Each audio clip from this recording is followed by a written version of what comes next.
about Kyrie? Kyrie doesn't do things that he doesn't want to do, and he thinks he's above the rules. It's as simple as that. Skip, that's in your contract.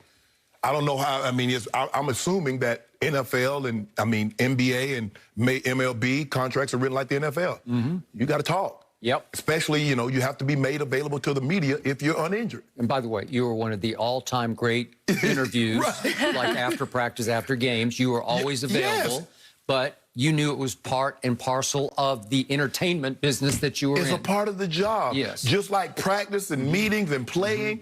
Talking to the media after the ball game or before practice is a part of the job. Because it helps sell the product. Yes. But the NBA is going at it wrong. They fined him $25,000 and the team $25,000 in December, and now they upped it to $35 and $35. You got to make it cost prohibitive. You got to drop it $200, and then the next time it's $400, and the next time it's $800. You make it so that what is $60,000 to a guy that's making $33 million? No. Like to your point, I was looking at what it would cost Aaron Rodgers to start holding out. Yeah. It's cost prohibitive. Once you get to training camp, it starts to add up It's fast. like $30,000 a day, and then so at the end of a month, you might be down about $10 million. Yeah, right. Go ahead. So but you make it cost prohibitive. Right. Skip. So think about guys like LeBron and Giannis and KD that's been having to do this year after year for decades. LeBron is doing this for 18 years. KD for 14. The Hardens and the Russ. Kyrie, they're not asking you to do anything they haven't asked the other great players in this league to do since the inception. This is not, they're picking on Kyrie. Skip, he said, when they find him, he's like, I'm here for peace, love, and greatness. So stop distracting me and my team and appreciate the art. We move different over here. I do not talk to pawns. My attention is worth more. Skip. That was his response after the first fight. After the first fight in December. Yep. We appreciate the art. I don't talk to pawns, meaning we're not reporters are pawns. Skip, we're not asking you about your personal life. We're not asking. We want to ask you about the game. Kyrie, what happened? You guys played well. You got to your spot. You got KD involved. Yada yada.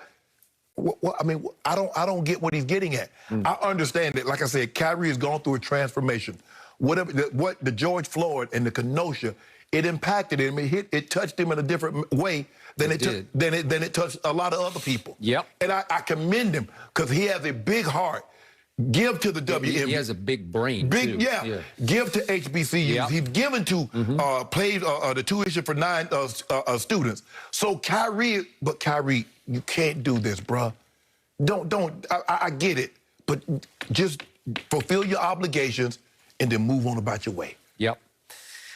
So you know how big a fan I am of Kyrie Irving on the court because he's not just he's a great player. Yeah. He is a great clutch shooter. He's proven it again at Milwaukee the other night. He was making big clutch threes. They didn't quite get home. KD missed a couple of his. But the point is, I try so hard to light Kyrie off the floor, and I can't. He makes it impossible. He has high IQ. He has high basketball IQ, but he has high IQ off the floor. And I'm always fascinated by all his theories, some of them a little crackpotish, but he's got theories because he's a thinker. He's a deep thinker, and I love that and appreciate that about him. But in the end, he makes a ton of money to play basketball. And it is an art form, and I get that. And he calls himself an artist. But in the end, he's part of a big entertainment business. Right. And this is just part of what you have to do to make your checks. What's he making? I didn't even look it up. $33 million. $33 million he's making.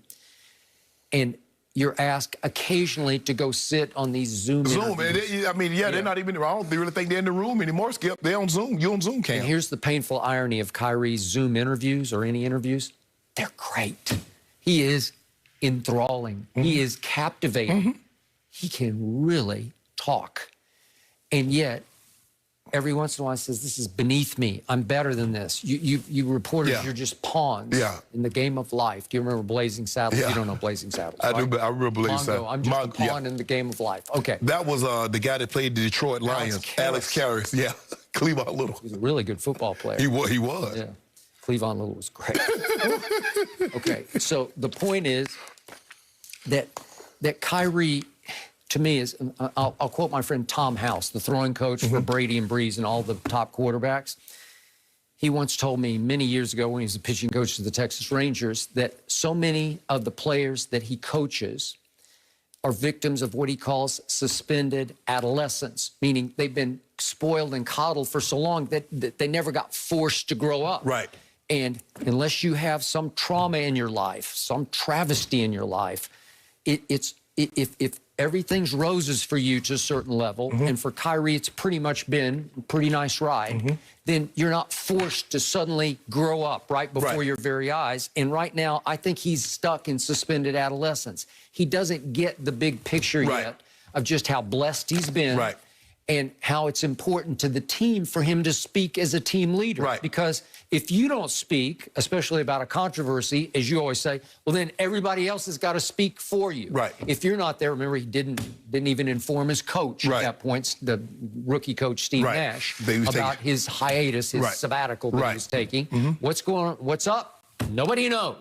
Well, that's Kyrie. He has played 49 of 66 games this year, and when he plays, he has played great. Oh, you can't question his play. He's spectacular. Okay, so now it's starting to boil down to Kyrie.